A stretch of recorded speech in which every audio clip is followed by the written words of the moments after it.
अलीपुर चट्टा municipal committee में अफसरशाही का शहाना मिजाज।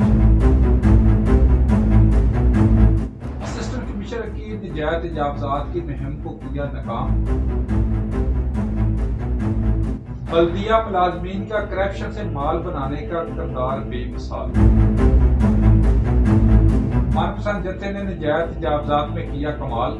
शहर भर के सुकड़ते बाजारों में अवाम नाज का चलना हुआ मुहाल। इस नाअक्बत अंदेश ने पूरे शहर का किया बुरा हाल है। सियासी आशीर्वाद के नशे में चलते रहे उल्टी चाल।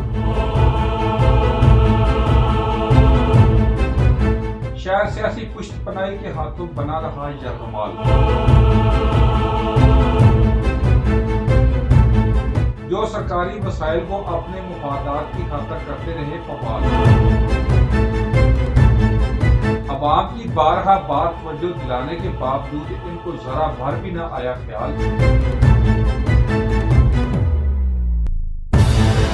पूरे शहर को मिसाइल की आमादगा बनाने वाले आंखें बंद पुर असरार खामोशी अफसराने बाला की कार्रवाई करने के बजाय लिखो लाल से काम कई सवालात को जन्म दे रहे हैं। अवाम सोचने पर मजबूर है दाल में कुछ काला है कि पूरी दाल ही काली।